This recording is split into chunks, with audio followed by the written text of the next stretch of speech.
तो हमने आपको बताया कि 4 बड़ी खबरें क्या हैं सुबह 7 बजे की, जिस पर पूरे दिन भी हमारी नजर बनी रहेगी। वहीं हम बात कर लेते हैं गृह मंत्री अमित शाह की, जिनका सीमांचल का दौरा है और क्या कुछ उनका कार्यक्रम रहने वाला है ये भी हम आपको बता रहे हैं। सीमांचल के दौरे पर वो रहेंगे। आज पूर्णिया में अमित शाह की जनसभा है, साथ ही किशनगंज में भी उनका कार्यक्रम है। शाह के दौरे को लेकर सुरक्षा के जबरदस्त इंतजाम किए गए हैं और लगभग 12 बजे का समय बताया जा रहा है जब चुनापुर सैन्य हवाई अड्डा वो पहुंचेंगे। 12:30 बजे जनसभा को संबोधित भी करेंगे।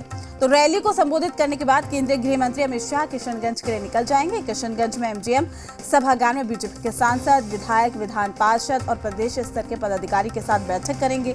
कोसी और सीमांचल के कुल जो 8 जिले हैं, बीजेपी कार्यकर्ता इसमें भाग ले रहे हैं और बैठक के बाद अमित शाह बीएसएफ, एसएसबी के अधिकारियों के साथ भी बैठक करेंगे। बांग्लादेश नेपाल बॉर्डर से जुड़ी सुरक्षा व्यवस्था को लेकर भी बात करेंगे और इसके अगले दिन 24 सितंबर को किशनगंज के बूढ़ी काली मंदिर में पूजा अर्चना भी करेंगे। फिर यहां से अमित शाह भारत नेपाल सीमा पर स्थित टेढ़ागाछ प्रखंड में जाकर भारत नेपाल बॉर्डर का निरीक्षण भी करेंगे।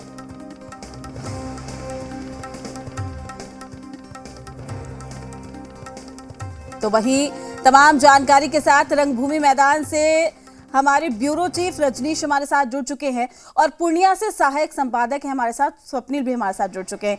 सबसे पहले स्वप्निल, आपसे जानने की कोशिश होगी कितना महत्वपूर्ण हो जाता है गृह मंत्री अमित शाह का ये दौरा, खास करके कहीं ना कहीं सीमांचल की ओर कह सकते हैं कि बीजेपी वहां पर अपना गढ़ बनाने की कोशिश कर रही है।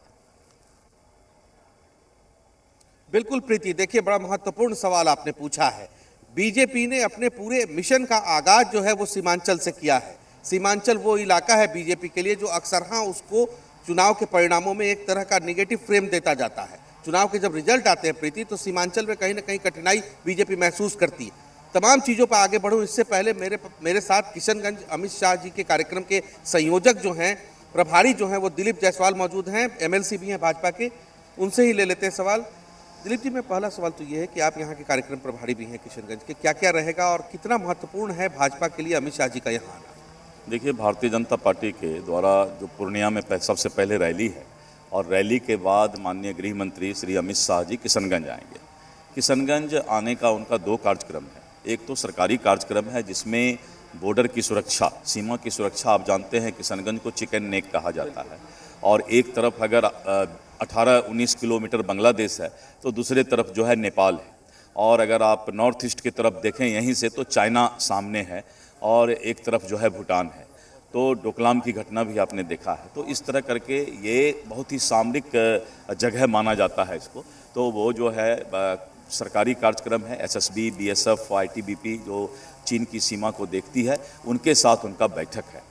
साथ ही पूरे बिहार के विधायक एवं संसदीय दल की बैठक यहाँ पर है, जिसमें 122 विधायक, विधान पार्षद और हमारे सांसद यहाँ आएंगे। भारत सरकार के जितने भी बिहार के माननीय केंद्रीय मंत्री हैं वो रहेंगे और बहुत ही विस्तृत रूप से चर्चा की जाएगी। और विशेष करके जो सीमावर्ती क्षेत्र के 4 जिला हैं उनके सभी प्रमुख भारतीय जनता पार्टी के कार्यकर्ता का भी एक बैठक है और उस बैठक में भी आगे की रणनीति तय की जाएगी कि सीमावर्ती क्षेत्र में भारतीय जनता पार्टी का और सरकार का क्या योगदान हो सकता है। दिलीप जी, एक सवाल और है कि कितना महत्वपूर्ण है सीमांचल, क्योंकि कहा यह जाता है कि जब भी चुनाव होते हैं तो बीजेपी के लिए ये बेल्ट बड़ा चिंता का कारण बन जाता है। ओवैसी के भी लोग जीत के आ गए थे यहाँ से, तो कितनी बड़ी चुनौती है? देखिए, आप जानते हैं कि एक समय ऐसा था जबकि इस पूरे सीमावर्ती क्षेत्र में अगर बांका, भागलपुर, कटिहार, पूर्णिया, अररिया ये सब लीजिए तो सभी जगह हमारे भारतीय जनता पार्टी के सांसद हुआ करते थे।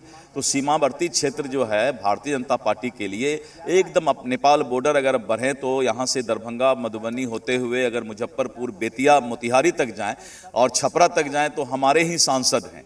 तो ये क्षेत्र भारतीय जनता पार्टी के लिए बहुत उपजाऊ है और बहुत ही पैनी नज़र हमारे गृह मंत्री अमित शाह जी का और पार्टी का है कि आने वाले समय में जो इस तरफ 12 लोकसभा का सीट है 2024 में, वो सभी के पूरे सीट पर हम आगाज करें। शुक्रिया हमसे बात करने के लिए दिलीप जी।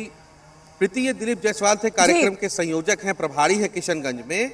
और स्थितियां देखिए ये हैं किशनगंज की कि यहाँ पर अगर ज्योग्राफिकली बात करें तो तमाम चीजें हम समझा चुके हैं कि कैसे दिखा भी रहे हैं अपने स्टोरीज में कि कैसे बांग्लादेश करीब है, नेपाल करीब है, नॉर्थ ईस्ट करीब है। उसके बावजूद बीजेपी के लिए ये मान के चलना होगा, नेता तमाम दावे करते रहेंगे, आएंगे, करेंगे भी, लेकिन ये मान के चलना होगा कि बीजेपी ने इस क्षेत्र से आगाज इसलिए किया है कि कहीं ना कहीं बीजेपी को मैसेज देना है कि अब हम किस लाइन पर चुनाव लड़ने जा रहे हैं। दरअसल कल अमित शाह यहाँ से, कल के दिन जो है वो अमित शाह जाएंगे काली मंदिर में पूजा करने, तो वो भी एक मैसेज रूट करने की प्रक्रिया होगी। और पूरे सीमांचल पर बीजेपी ने बिल्कुल कारपेट बॉम्बिंग कर रखी है नेताओं की।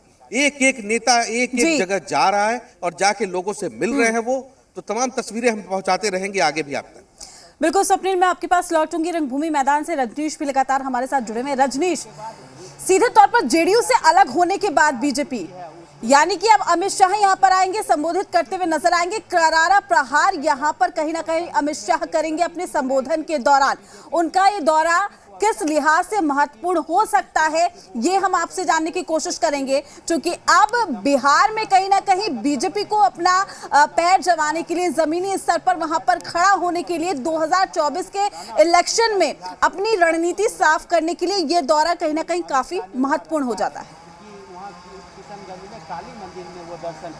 देखिए, पूरे तौर पे 2024 को लेकर ही ये पूरे कवायद है। और ख़ास तौर पे जिस तरीके से अभी दिलीप जायसवाल जो एमएलसी है बीजेपी के, वो गिना रहे थे कि चाहे मोतिहारी, मुजफ्फरपुर से लेकर छपरा तक उनके सांसद हैं, लेकिन सीमांचल की अगर बात कर ले, जहाँ पे ये रैली है और जहाँ पे इनको अपना प्रभाव दिखाना है, 7 जिलों में सिर्फ एक सांसद है अररिया।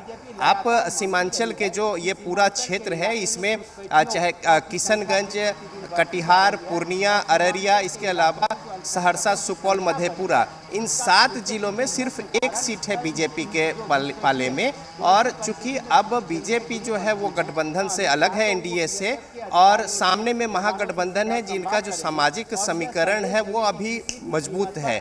ऐसी स्थिति में बीजेपी के सामने बड़ी चुनौती है और जाहिर तौर पे अब पिछले बार से ज़्यादा सीटों पर लड़ेगी चुनाव बीजेपी, तो उस हिसाब से ये क्षेत्र जो है बहुत महत्वपूर्ण हो जाता है। साथ ही साथ आसपास के जो राज्य हैं उस पर भी इसका प्रभाव जो है वो पड़ेगा। बगल में पश्चिम बंगाल का तमाम जो जिला है, चाहे वो मालदा हो या दिनाजपुर हो या ऊपर के जितने उत्तर बंगाल के ज़िले हों, तो इस लिहाज से ये रैली बहुत ही महत्वपूर्ण है।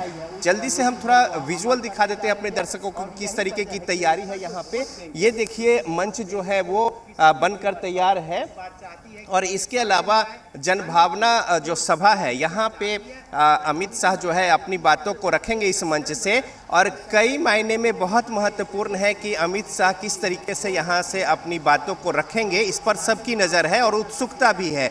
खास तौर पे सीमांचल के इलाकों में जिस तरीके से कई सारी बातें जो है वो उठ रही है और राजनीतिक गलियारों से लेकर तमाम लोगों के जहन में बातें हैं कि आखिर क्या कुछ हो सकता है या फिर कुछ बड़ा होने की बात और दावेदारी भी बीजेपी के लोग भी कह रहे हैं, लेकिन खुलकर कोई बात सामने नहीं आ रही है, इंतजार करने की बात कही जा रही है। तो इस लिहाज से भी लोगों की उत्सुकता जो है इस रैली पे बनी हुई है। और साथ ही साथ सरकार से बाहर होने के बाद बीजेपी जो है ये पहली बड़ी सभा कर रही है और जिसमें अमित शाह खुद यहाँ पे उपस्थित हो रहे हैं, तो उस लिहाज से भी है कि किस तरीके से बातों को रखेंगे। एनडीए में से जब सरकार से बाहर हुए हैं बिहार में, तो ऐसे में जो अंदरूनी बातें हैं, तमाम बातें, चूँकि अमित शाह का जो कद है जिस तरीके से, वो सारी बातें घटक दल के और आपस के जो बीच की बातें हैं वो उनको पता है और वो बातें भी रख सकते हैं और साथ ही साथ निशाना भी साधेंगे यहाँ से और लोगों को अपने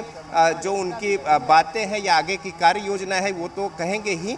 और रणनीति को लेकर तमाम बातें जो है वो कोर कमेटी की बैठक में और तमाम जो सांसद विधायक हैं सारे पहुंच चुके हैं पूर्णिया पे। बीजेपी के राज्य के जितने सांसद हैं और साथ ही साथ विधायक हैं, उनकी बैठक जो है वो किशनगंज में होनी है। तो वहाँ पे जो बंद कमरे में बैठक होगी उसमें पार्टी की आगे की रणनीति तय होगी। लेकिन ये जो जनसभा है, आम लोगों के साथ जो उनका संवाद होगा, इसको लेकर भी लोग काफ़ी उत्सुक हैं और इंतजार में हैं कि अमित शाह इस पूर्णिया के रंगभूमि मैदान से किस तरीके से अपनी बातों को रखेंगे। जी बिल्कुल रजनीश और स्वप्निल, आप दोनों का शुक्रिया तमाम जानकारी साझा करने के लिए। अपडेट हम आपसे लेते रहेंगे चूंकि आज का दौरा काफी महत्वपूर्ण हो जाता है। अमित शाह खुद यहां पर आएंगे, सीधे तौर पर उनका क्या कुछ कार्यक्रम है ये भी हमने आपको बताया है, और आम जनता को संबोधित करते हुए भी नजर आएंगे और संबोधन के दौरान करारा